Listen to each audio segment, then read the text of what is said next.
All right, welcome back to the deep dive. We are cracking open the source material you sent our way today, Hmm. and the topic is something, well, foundational, but really quite powerful, the Unitary Method. Yeah, Think of it as a kind of shortcut, maybe. A neat trick for handling proportion problems. The exact. core idea, you basically figure out the value or, the amount of just one single unit, Just the one. and then scaling up and down, it becomes super simple. That's really the beauty of it. It takes something that might feel complex, Right. like figuring out, say, 17 apples at 5 cost $10. It just breaks it down How so? by finding that one unit. Value the cost of one apple. In that case, you kind of standardize the problem, Ah, which makes the next step, finding the cost for 17, just straightforward multiplication. It cuts through the noise. okay.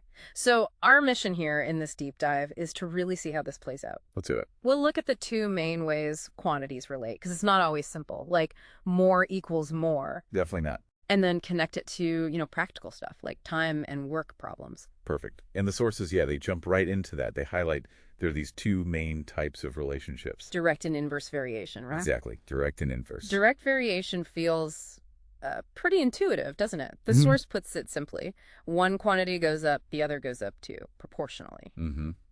And if one goes down, the other goes down, they move together. Like buying more apples means more money. Right. Or driving faster for the same amount of time means you cover more distance. So the calculation, Yeah.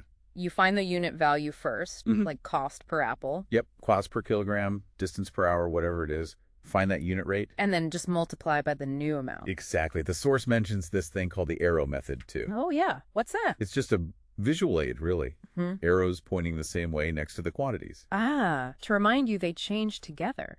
Help set up the calculation. Precisely. Keeps it straight. Okay, so that's direct. Yeah. But then there's inverse variation, and this is where maybe it gets a bit more interesting. Yeah, this is kind of the opposite dance, Opposite how? An increase in one thing causes a decrease in the other. And, well, vice versa. Okay, like speed and time for the same distance Perfect example. You drive faster, takes less time. right? Or the classic one, fewer people doing a job. Takes more time to finish. They move in opposite directions. Exactly. The unitary method still works, but the scaling is different after you find that unit value. How so? Let's use the work example. Okay. Say 3 men take 6 days. First step. Figure out the time for one man. Okay. That'd be 3 men times 6 days, which equals 18 man days of work total. So one man alone takes 18 days. Much longer. Right, makes sense. One person takes longer. Now, if you want to know how long for, say, 9 men, you take that total work, the 18 man days, Uh-huh. and you divide by the new number of men. So 18 divided by 9. Which is 2 days. Fewer days because you have more people. Exactly. So the arrow method here. The arrows point in opposite directions, signals you need to kind of flip the ratio when you set it up. Got it. Direct, same direction, multiply, inverse, opposite directions, divide the total work. You got it.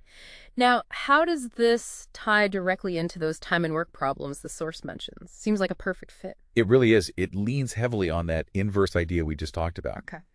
The key principle, and the source points this out, is this. If someone can do a job in X days, Yeah. their rate of work, how much they do in one day, is 1 divided by X.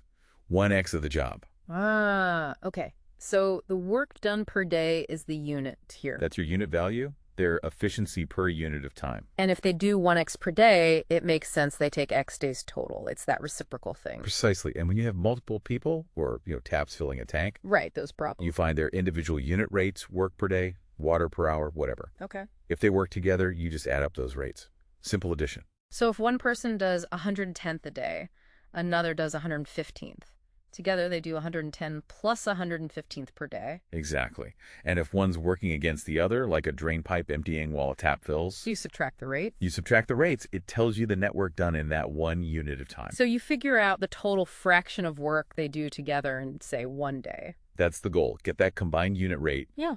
Let's say together they do 15th of the job per day. Okay, 15th per day. Then to find the total time, you just flip it, take the reciprocal. Reciprocal of 15 is 5, so 5 days total. Bingo. It all comes back to finding that per unit rate and knowing whether to scale directly or inversely. So let's recap quickly. We've looked at the simple but really quite useful unitary method, Mm-hmm. seen how quantities relate directly or inversely, Got some quick examples in there. Yeah. And then applied it to understand rates and time and work problems. It really is such a versatile tool. Great for quick calculations, quick estimates even, once you can nail down that per unit value. Brings a lot of clarity to those proportional situations. Definitely does. So, a final thought for you listening.